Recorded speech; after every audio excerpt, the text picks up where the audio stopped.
Today on Path of Grace.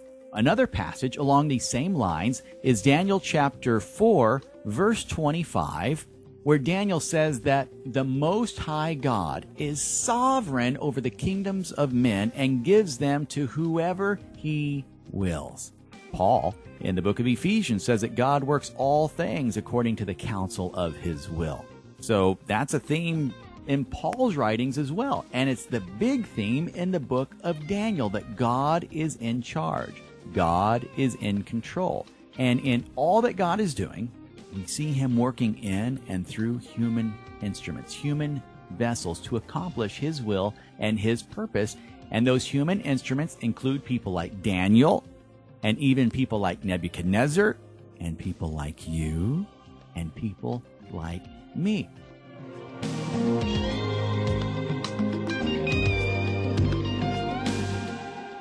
Hey there, my friend. Thank you for stopping in for a visit. Today, we are going to begin to look at the book of Daniel. And as we do, what I want you to realize is that although as a kid you may have heard the story about Daniel in the lion's den and maybe about Shadrach, Meshach, and Abednego and the fiery furnace, there's a lot more to this book than those amazing stories. In fact, Daniel is a book that contains some pretty mind-blowing prophecy about kingdoms coming and kingdoms going, kingdoms rising and kingdoms crashing. And really, I think a great way to look at Daniel is to place it alongside Revelation, the unveiling, kind of seeing Daniel and Revelation as two bookends for Bible prophecy.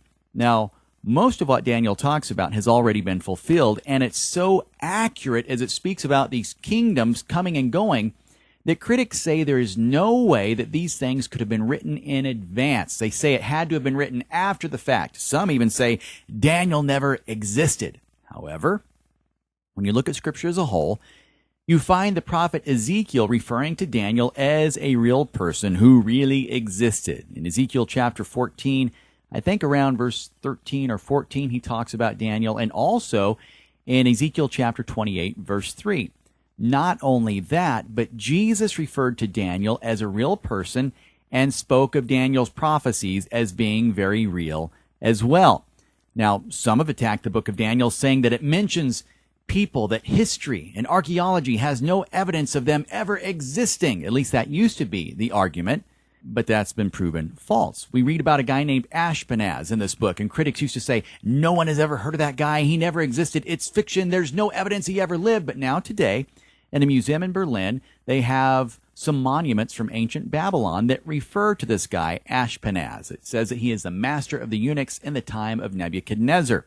And Nebuchadnezzar is a king who plays a big part in this book of Daniel. So archaeology finally caught up with Scripture and confirmed it. Anyway, the main theme of the book of Daniel is simple, and you see it all the way through this book, and it can be summed up in 4 words. Are you ready? Here it is. God is in charge. Or another way to put it, God is in control.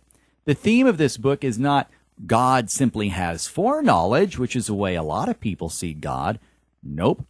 God does have foreknowledge, but more than that, God is in control. Now, that is a hard pill to swallow at times. We hear a statement like that, God is in control, and we want to say, in control of how much? In control of what? If God is in control, why does the world seem to be in such a major mess? If God is in control, why is this going on and that going on? Why is there evil in the world? Why the death and the sorrow? Why? I'm not going to try and answer those big questions of why today.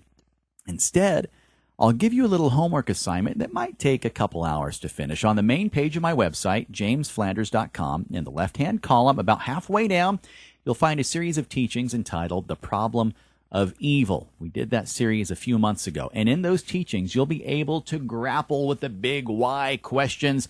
And I think it will be really relevant to our study in the book of Daniel. There's only 5 teachings in that series, and they probably average 15 minutes in length, so you should be able to get through them pretty quickly. But be warned, they might cause you to have to rethink a whole lot of things in a good way. So the theme, again, for Daniel, God is in control.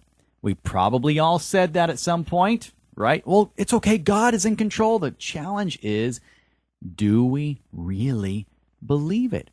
As we look at Daniel, he believed it big time. He lived out a life of trusting that God is in control. And he spoke about God being in control. Let me give you a few examples. In Daniel chapter 2, verses 19 through 21, he says this, "Let the name of God be blessed from age even unto age, for wisdom and might, for they are his. And he is changing times and seasons. He is causing kings to pass away, and he is raising up kings. He is giving wisdom to the wise and knowledge to those possessing understanding." Did you hear that part in the middle? God raises up kings. God brings down kings. That includes kings and leaders, presidents we might see as good, and who we might see as not so good. Now, Daniel spent a lot of time interacting with a guy named Nebuchadnezzar, a king. And this guy was not a good guy at all. But yet listen to what Daniel said to him in Daniel chapter 2, verse 37. He said, "The God of heaven has given you your kingdom and power and might and glory." Wow. How did Nebuchadnezzar, a wicked king, get the throne of Babylon? Daniel says the answer is simple. God gave it to him. Now, this is a guy who in Daniel chapter 5, verse 19, it says that all the peoples and nations of men of every language dreaded this guy and feared him. But yet Daniel says, King Nebuchadnezzar, God gave you this kingdom. God placed you, king, in the position you are in. Now, that in itself might throw a monkey wrench in the theology of some folks, but yet there it is, and it is a theme throughout this book. Now, why would God place a guy like Nebuchadnezzar in a position like that? Well, again, if you do that little homework assignment I gave you a couple of minutes ago, it might shed some light on it. Now, another passage along these same lines is Daniel chapter 4, verse 25, where Daniel says that the Most High God is sovereign over the kingdoms of men and gives them to whoever he wills. Paul, in the book of Ephesians, says that God works all things according to the counsel of his will. So that's a theme in Paul's writings as well. And it's the big theme in the book of Daniel, that God is in charge. God is in control. And in all that God is doing, we see him working in and through human instruments, human vessels, to accomplish his will and his purpose. And those human instruments include people like Daniel, and even people like Nebuchadnezzar, and people like you, and people like me. God is in control. God is in charge.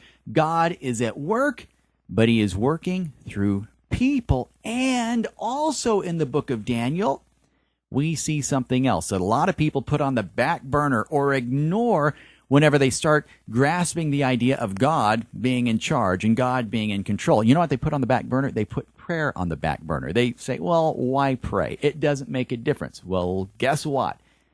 As you look at the book of Daniel and you look at the life of Daniel, we see God responding to the prayers of Daniel. So God's in charge. God's in control. He works through people, all people, including people like Daniel and people like Nebuchadnezzar. And God also responds to prayer. This is some big stuff. Now, if you feel up to it, go ahead and read through the book of Daniel on your own time. It's 12 chapters long. Don't let it intimidate you. Maybe read a couple chapters a day. You can do that in about 10 minutes.